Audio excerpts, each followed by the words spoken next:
There's this specific feeling, the one you feel stepping into a Resident Evil safe room. When the music shifts, the tension softens, and just for a second, the nightmare just stops. What I've realized is that this niche mechanic has turned into an entire genre. I call it cozy horror. It can also be called low stakes horror. But how did we get here? Why are we suddenly obsessed with finding comfort in the creepy? For me, it all goes back to these images. Around 2 to 3 years ago, the internet became obsessed with the concept of liminal spaces.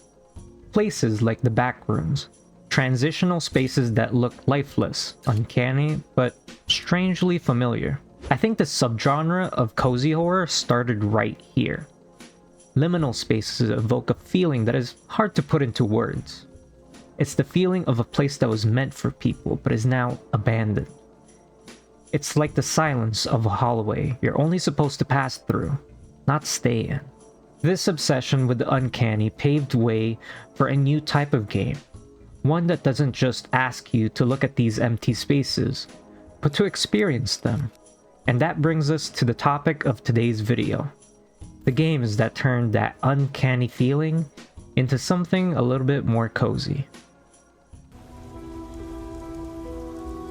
If there's a face of this genre right now, it's Dredge. It's this weirdly cohesive mix of a relaxing fishing sim with Lovecraftian nightmares. You're a normal angler operating a little tugboat, trying to fill your cargo before the sun goes down and the water starts getting a little hungry. The atmosphere is heavy, and you can tell something is wrong the moment you start pulling up fish that look like this. Oh my god, what is that? It's an all-seeing cod. What? It looks so funky. Staring outwards, unblinking. Eyes borrowed from a larger being, but not the mind to process what it sees. Most of your time during the day will be spent in that cozy loop, organizing your inventory, upgrading your hull, and fishing with the occasional quest here and there. But the challenges started there, mostly because I'm just not a very good boat driver. Let's go back out there. Oh my god. Ow. Dredge definitely leans more on the horror side of cozy horror, and that doesn't become more apparent than when the sun goes down.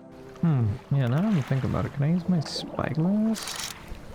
Oh my god. What is that? See that? There's somebody else fishing in the middle of the night. This is where the game stops being a job and starts being a survival horror. You'll see things that make you wonder what it is exactly you're looking at, until it's too late. There he is. Oh no. Oh no. Why is he following me? No. Oh my god, it's like a No. Even the environment starts to bend in weird ways. You'll see weird hues in different directions, and rocks that just appear, like right in front of you, as if it was placed there while you weren't looking. It brings back that liminal feeling of a space that looks familiar but is fundamentally wrong. Hey guys, we're trying to reach our first 1,000 subs, so if you're liking the video so far, be sure to stick around for some more. Thank you.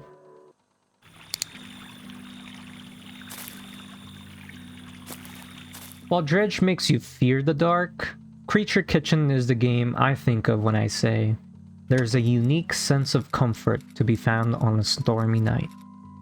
It leans heavy into the cozy side of the spectrum compared to Dredge.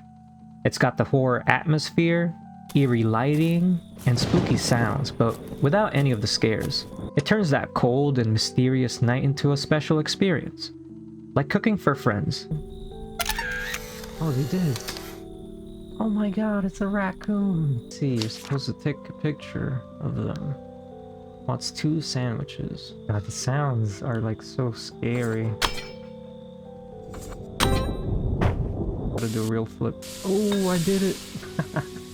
Nice. Alright, 2 bread slices. As if we couldn't eat an egg sandwich with 1 bread slice. Nice. Hello. There you go. Oh, he likes it. He likes it. But what really sold me on this game was the local residents you are tasked with feeding. Nobody is out to get you. They're all surprisingly sweet, and the more you feed them, the more you find out about them through your book. Oh, they only come pick up food. Oh, look at them go! Oh my god! It's like that one scene from Ratatouille. Oh, look at him! That's the fat dude. That's the fat rat from Ratatouille. You slowly start to realize that these aren't monsters. They're just your neighbors. Oh my god. What are you? Since frogs are my favorite animal, I was basically doomed to love Hopper. And I think that it's... Oh my god, he just ran. Did you see that? Pants is definitely his second favorite. I've still yet to figure out his favorite food, but the way he just stumbles around the dining floor is pretty adorable. It's just so peak. The vibes, the creatures, the food. It proves that horror can be used for more than just scares. Sometimes it can be the backdrop for something else entirely. A way to make that light and warmth of a kitchen feel even more meaningful. But I can't talk about this genre without mentioning the game that I think is the absolute epitome of cozy horror. Outer Wilds. I'm not going to show you any major gameplay here. I'm just going to be showing the trailer, and I'm definitely not going to be giving you any spoilers, because this is a game you need to experience for yourself. If I had to put it to words, it's a game about exploring a tiny solar system in a ship held together by duct tape and dreams. It's the horrifying, crushing unknown of space, mixed with the smell of roasting marshmallows. While the things that you see out there can be terrifying or confusing, you will always have a home in your ship. It's basically your mobile safe room. A cozy little spot to journal and plan your next steps away from the dangers of the vacuum. And if you feel like the universe is getting to be too much, there's always a campfire nearby. It really brings that campfire trip feel that the game is going for and ties the whole thing together. Outer Wilds is a purely knowledge-based game, meaning if you know everything in the game, you can beat the game in about 4 minutes. There is no systems. It's all just knowledge that you've gained throughout your playtime.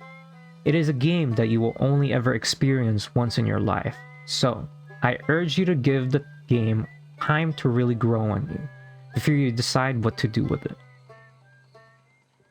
If you look closer, the reason this cozy horror vibe works at all comes back to that liminal nature I mentioned earlier. Because at their core, these spaces are transitional. They aren't the destination, they're just the hallway between where you were and where you're going. A Resident Evil safe room is that exact same thing.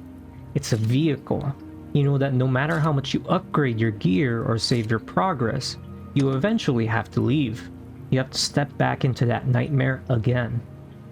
What's fascinating is how different games handle that transition. Dredge treats it as a duality. It's like oil and water. One half of the game is purely cozy, and the other half is pure horror. The liminal feeling comes from that constant oscillation, that tug of war between the safety of the dock and the hunger of the deep. But on the other spectrum, games like Creature Kitchen and Outer Wilds treat it as a combination. They dissolve the two together. Horror isn't just something you run from to get to the cozy parts. The horror is the atmosphere inside the cozy parts. It's the realization that the uncanny isn't something to escape. It's just the environment we live in. Looking back at these games, I think I kind of get why this cozy horror vibe is taking over. For a long time, horror was about survival, escaping the monster, running from the night, and just trying to live to see another day. But these games want you to stay. They're asking us to be a little bit more comfortable with unknown. Because in the real life, the unknown is unpredictable, scary, and honestly, overwhelming. In these games, we get to take that fear, sit down with it, and just live.